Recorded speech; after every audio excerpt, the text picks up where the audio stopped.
The first thing you need to know about destroying a porn addiction is that if you're addicted to porn, if you've been doing it for a long period of time, months, years, you don't understand that it's a habit. Probably when you do this at roughly the same time every day. For me, it used to be before I go to sleep, but for some, it might be when you wake up or after a specific activity, or maybe there's a set of cues that happen in your life that go, I'm going to watch porn now. Something that I learned from Atomic Habits. There are cues. People get addicted to something, and it gets caused. That habit gets caused and triggered by a few cues. So it could be a temporal cue, like the time of day, like the evening. It could simply be maybe something that you look at on TV and it kind of makes you a bit horny and it makes you want to do that, indulge in porn. It could be you finish dinner. It could be you talk about something with a friend. It could be anything. So those are the cues you need to watch out for.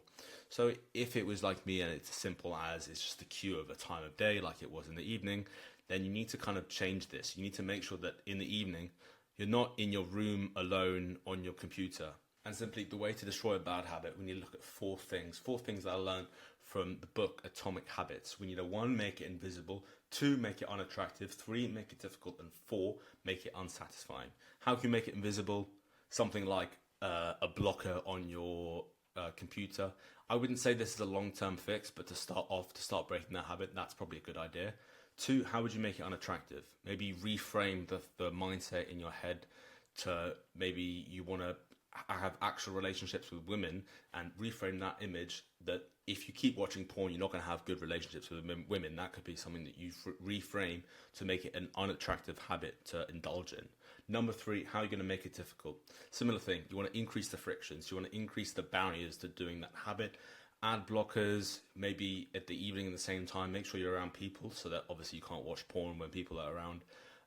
Maybe you want to just move your laptop or make sure you're sitting in bed, sitting on your desk before you go to sleep, so you're not lying down, more likely to do it that way. And the 4th thing, make it unsatisfying. The book recommended getting an accountability partner. So if maybe you know someone who's struggling with this as well, you can say, every time we do it, we pay each other £5 or something simple like that. So you want to make sure that, acknowledge that this is a habit first and foremost, like it is eating food, like it is sleeping in, like it is watching YouTube or going on Instagram. It's a habit, and this habit occurs due to certain cues, certain times of day, certain scenarios, certain specific things that happen during the day that trigger this. So first and foremost, a porn addiction is a habit. The same that it would be with a drug addiction, the same that it would be with a junk food addiction, an Instagram addiction. These vices are habits. They're bad habits, and we need to break them through using the 4 things that I just mentioned. The second thing you need to understand about something like a porn addiction is that there's a heavy amount of dopamine involved. Now, dopamine is a neurochemical in your brain that's released by pursuing a pleasurable activity. It can be released in a negative way and in a positive way. A positive way would be maybe doing something like like reading a book. A negative way, obviously, doing something like porn, doing something like going on Netflix. It's released, but it's kind of like in a bad, negative, and unhealthy way. And what happens when you have spikes in dopamine is that when, say, this is your baseline. Actually, you know what? I'll just draw this to make it more visual. So if this is your dopamine, and if this is what your dopamine was like before you indulge in porn, you go on Pornhub or on any website and you indulge in it. This is what happens. And then when you stop, it actually drops, but not just to the point that it was before, it drops below your baseline. So you've fucked up your dopamine receptors here. You're no longer at this level, you're down here. And then it's obviously every time you do it, you'll go up and up and up. You don't achieve that same spike, and then you go down, but not just here, you go down below your baseline. So, you know what I'll do actually? I'll find this video that perfectly demonstrates addiction. I don't know if I can try and find it, but it was this video that I've seen on Instagram before that shows you what addiction looks like. And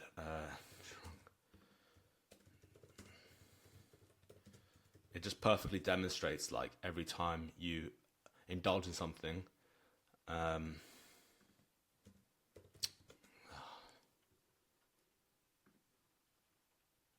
Here we go, this is it.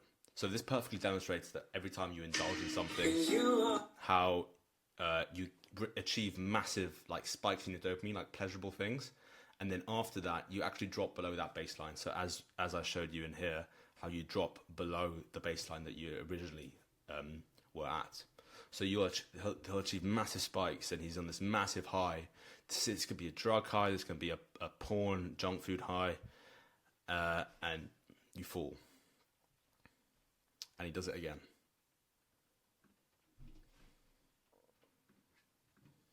It happens again, but he hits the ground harder.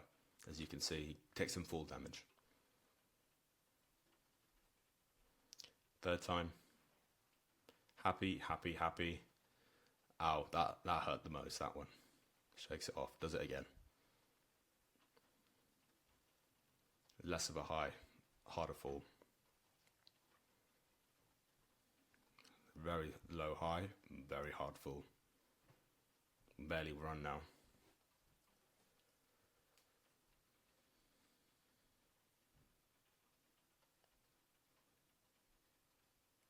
Pretty fucked now. No high whatsoever.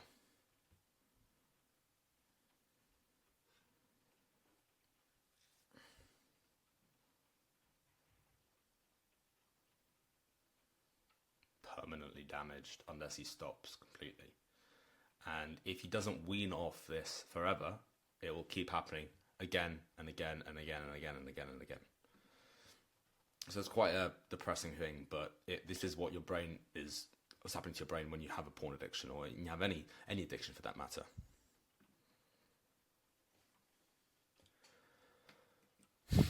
So stimulation.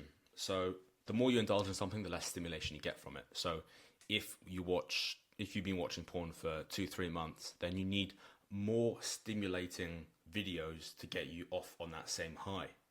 If someone has not watched it for a year and they jump on it for one day, they'll achieve massive stimulation, even though it might not be as stimulating as what most people need to get stimulated. I don't watch porn, but if I did, then I would get massive spikes through something that isn't as stimulating, because I haven't been hitting those highs. So because I haven't been hitting these highs and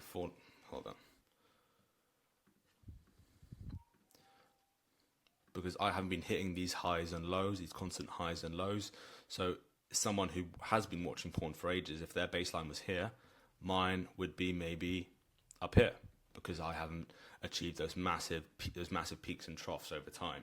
So this is probably a healthy level, and this is probably an unhealthy level where I would probably be up here and a normal person would probably be down here. So you want to make sure that you're not achieving these massive peaks and troughs. If this happens, if you relapse once, or you fall into this trap once over 3 weeks, I wouldn't beat yourself up about it at all. But you just want to make sure you're not doing it every day, because like a drug addiction, if you do it every day, tolerance decreases, you need more, you become dependent, it fucks up your brain, it fucks up your health. It fucks up everything. It's bad, bad, bad. Porn is evil. It will cause suicide, and it has caused suicide. That brings me to novelty. This is actually true for any sort of scenario, for porn, for relationships. The more you indulge in, especially as men, the more we'll indulge in sexual scenarios, the more novelty we will need to achieve similar levels that we were at before. So if someone, for example, was a virgin until they were 18, they wouldn't need any like novel extreme scenarios to give them a very big sexual high, let's call it. So the less you do, the less tolerance you have. It's the same as drinking. If you drink a lot, you'll need more alcohol to get you as drunk. So I hope that makes sense. So what is my point here? Well, it doesn't actually just apply for porn, it applies for general life. The less stimulation that you have, the more sensitive you will be to high dopaminergic scenarios. The more stimulation you have, the less sensitive you'll be to high dopaminergic scenarios, to high dopamine. We want to be as less stimulated as possible, so that would look like not indulging in fake dopamine, not indulging in porn, not indulging in junk food, not indulging in instant gratification as much as humanly possible. It'll happen sometimes, but don't make it a daily habitual activity. I actually do this, but I do this with caffeine. and maybe music sometimes when I'm training. But caffeine is, I say, one of the probably least harmful, unless it's very overly consumed. But basically, anything. Basically, the bottom line of this is anything that you don't work to gain reward from, or a high from, any kind of high from, the less of it you should do. That's as simple as I can put it. If you don't have to work to get a pleasure from something, then it's bad. I hope that makes sense. And just to show you how extreme it can go, I actually do this with everything. So I have an Instagram blocker on my phone. I even have a YouTube thumbnail blocker on my laptop. So if I would go to YouTube, I don't actually see thumbnails because it would be too stimulating. So all I see is the title, and I can choose what I want to watch off that. It just reduces the stimulation. It reduces that like overload, because the modern world is so overstimulated, over-sexualized. There's so much instant gratification and instant dopamine out there that there got to a point last summer where I was just like, I was fucking overstimulated like an autistic person. I was like, there's too much going on. I just need some clear space to think, and I just need some time to just get away from it all for a bit. Like you'd obviously indulge in dopamine, and you receive dopamine from even just reading a book. Simply just reading a book, you get dopamine from it. But when I was kind of going on this dopamine detox kind of thing, I would just really want dopamine deep down from good sources.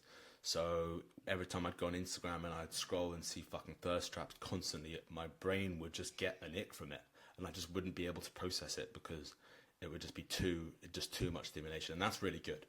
That is something that I'm really proud of getting towards, and a really proud mindset that I've managed to achieve through like years of meditation and years of self-reflectiveness, that I can get to that point where I can look at something and go, this is haram. This is fucking overstimulation. This is evil. This isn't good for us. To prove this to you, last August I went the whole month. So I went 30 days or 31 days in August. The whole month, whatever. 30 or 31 days without doing any sort of self-pleasure or porn, masturbation, whatever. I didn't do any of that for a month. So retention, I just didn't do it for a whole 30 days. And this proved my point. So when I got to day 12 or so, maybe 11 or 12, I started getting very stimulated by very unstimulating things that I would normally find very stimulating, if that makes sense. So any look from a girl, anything like that, would get me stimulated, if that makes sense. So erection, excited, horny, arousal, whatever. And then I got to day 30, became very distracting, wet dreams pretty much every 3 or 4 days. And then basically, when I got to this point, I was like, I'm not doing this again, because this was actually extremely distracting for someone with very high testosterone, which I did have at that point and still do. But that just proved my point that the more you indulge in something, the more you will not be as stimulated by it. So that's an extreme example, but it shows you that the more you abstain from something, the lower your tolerance gets. So the more you'll be sensitive to it. So if this is something you want to try or like experiment for a week or 2 or 3 or 4, then give it a go. I mean, it could be interesting for you to see what that extreme end of the scale is like. I'm not saying do this forever, but it's something you could try. There's a link in the description to join my community below, which basically facilitates and which shows you how to achieve dramatic increases in your testosterone. I'll show you, this is the transformation that I did. These are the results that I went to. So I went from 271 nanograms per deciliter, which is the total testosterone, to almost 870 nanograms per deciliter. And the most important metric is this, 8.4 nanograms per deciliter of free testosterone to 21.3 free testosterone. So outside the range, as you can see. And this is all you get in it. And basically it's from like 3 to 4 years of everything I've learned for self-improvement, testosterone. But this is specifically for fixing low testosterone. I have 7 different pathways with all of these resources. I basically put into 7 different pathways for you to achieve each of those results. So stop being skinny fat, instant gratification addiction, weak, unproductive, depressed, unconfident. And then I put everything in here as well if you want to look at it. So there's a lot of resources in there. So go look at that if you're interested. All these resources are here that you get. And again, they're all here. So the value of this community, and specifically this classroom section, is about $1,000 a month, and the price is $10 a month. So I hope you found that useful, and until next time, bye.